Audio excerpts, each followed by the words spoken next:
প্রথমে দেখুন সরিষার তেল, তারপরে সরিষা, অর্গানিক হলুদ পাউডার, বিভিন্ন ধরনের পাউডার এবং লবণ।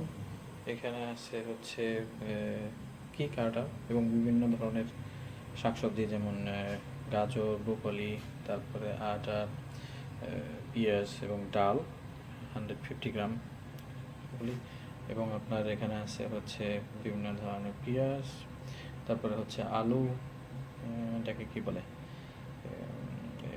জিঞ্জার, আরেকটা হলো আদা, আর হলো আপনার রসুন, বিল্লয়। এখানে আছে হচ্ছে আপনার ব্রোকলি, ফ্রেশ ব্রোকলি, তারপরে ডেনিশ বিটল, তারপরে হচ্ছে আপনার বামকোল, মানে ফুলকপি, এবং আপনার ভিলকোল, বাঁধাকপি, এবং আপনার হচ্ছে নর্মাল পেপার। সো আসুন তাহলে আমরা শুরু করি কীভাবে এটাকে রান্না করা যায়। প্রথমে একটু তেল দিয়ে আপনার শুরু করতে হবে। আচ্ছা, এবার তাহলে আমরা আস্তে আস্তে ডাল প্রথমে এটার মধ্যে দিয়ে দিই। আমরা পেঁয়াজ তারপরে দিয়ে দিচ্ছি। তারপরে এবার আমরা যে ধরেন আলু, এখান থেকে তারপরে আপনার বিভিন্ন ধরনের শাকসবজি, এগুলো সব কিছু একসাথে এখানে দিয়ে দিলাম। এবার হলো আপনার যে অন্য যে শাকসবজিগুলো ছিল এক্সট্রা, সেগুলো আমরা এখানে দিয়ে দিলাম। এবার হচ্ছে আপনার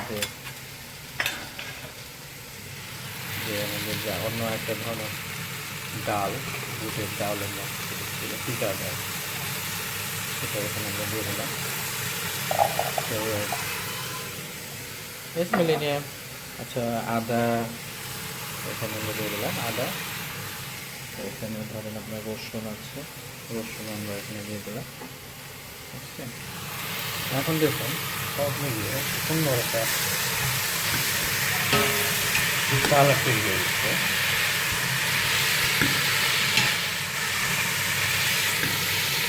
এখন এটাকে আমরা মোটামুটি 4-5 মিনিট রান্না করব। তারপরে আস্তে আস্তে এখানে আমরা পানি দিয়ে দেবো।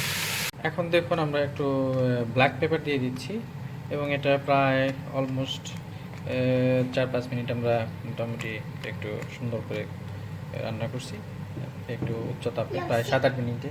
একটু অপেক্ষা বাবা। এখন আমরা এটার মধ্যে পানি দিয়ে দেব, মোটামুটি 65% অফ দিস টেস্ট, 65% ধরে এই থালা বাসনটা।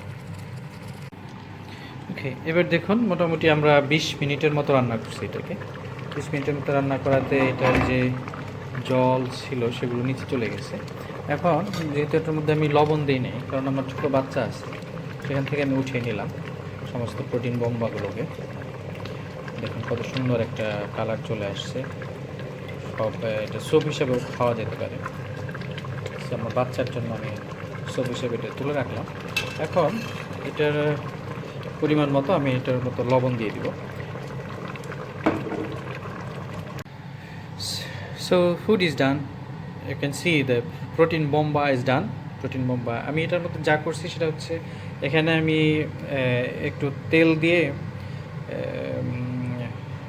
একটু তেল আর হচ্ছে আপনার জিরা সম্ভার দিছি, আর হচ্ছে আপনার এটাকে কি বলে পেঁয়াজ এবং যে রসুনটা আছে সেটা দিয়ে এটার উপরে দিয়ে দিছি। তাহলে দেখুন কত সুন্দর হয়ে গেছে কালারটা। আপনি ইচ্ছা করলে এটাকে ভাত এবং নান, রুটি দিয়ে খেতে পারেন। দেখুন এভাবে আপনি এভাবে খেতে পারেন। Thank you for being join with us. Thanks, by.